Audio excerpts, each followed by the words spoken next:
Seán Gannon, Director of the Careers Advisory Service in Trinity College. Thank you very much for joining us for this Trinity Business Alumni interview. We'd be keen to, I suppose, understand how, in your view, recruitment demand has changed for graduates and experienced hires in the turbulent times we've seen over the last 24 months. Well, it's changed, Robert, very significantly over that time span, and I suppose primarily because some sectors have closed down in terms of recruitment.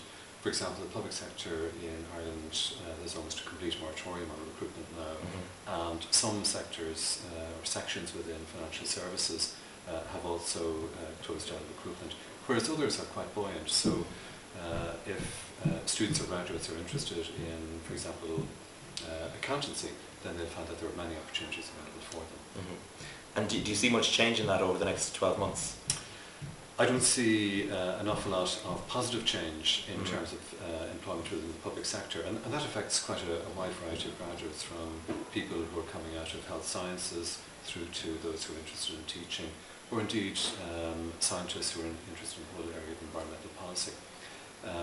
But I do see some changes, for example, in financial services. I think that is going to regain its strength, and already, for example, you're seeing roughly about a 15% increase in opportunities in the UK, and the UK has been quite an active market for graduates from Trinity in the past.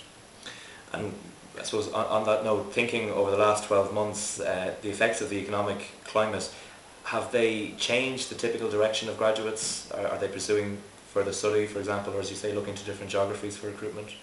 But I think graduate attitudes have changed in a number of ways. One is that they've become much more conscious of how competitive the market is, which means that they're much more careful, I guess, about their self-presentation in terms of CVs, behaviour at interview, etc.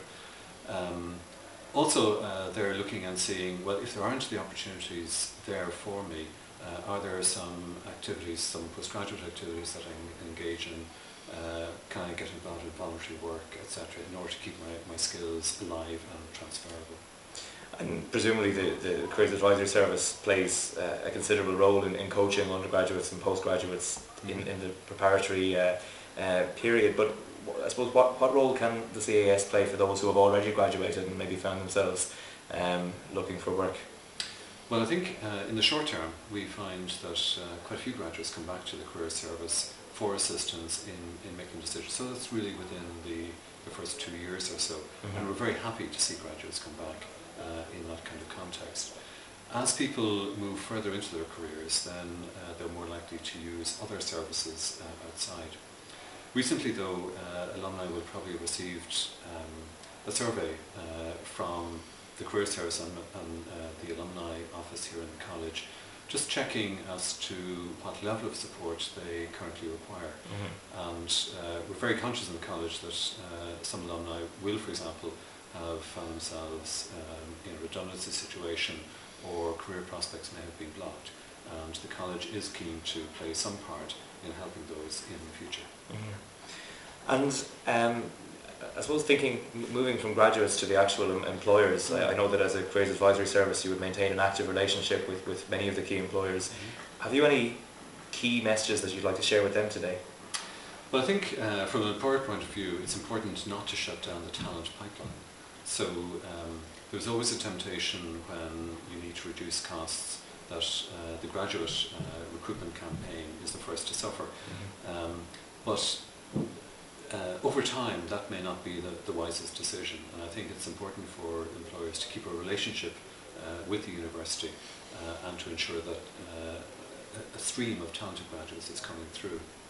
I think the second thing is probably if people are going to make new hires redundant or reduce costs in that area, that they have to also be sensitive about doing that, because if it's done in an insensitive way, then that affects the market and the brand image of that employer on campus. And thinking of maybe some of those redundancy programs, and if we were to try to broadly group recent graduates into those that have found employment and have now found themselves looking for employment again, and those that are still proactively seeking it, have you any practical advice? What would you advise those seeking employment to do today? A few things probably. I think think visibility is important. I think making sure that you're on people's radar. Recruitment has changed over the last number of years, and Web 2, for example, plays quite a large part in recruitment these days. I think Harris Interactive a couple of years ago did a poll on how many people Google other people before they actually meet them. And it's important to get some level of presence on the web, and you can do that in lots of different ways. If you're a very sophisticated user of the web, then you can create your own website, and one of our graduates has recently done that. Otherwise, you can begin to use some of the social networking sites like LinkedIn and others. So visibility, I think, is important. I think volunteering is important in terms of keeping skills alive and ensuring that you have examples of competencies, of achievements to give employers when it comes to interview. Okay, Seán Gannon, Director of the Career Service in Trinity College, thank you very much for speaking to us today. That's all. Very welcome.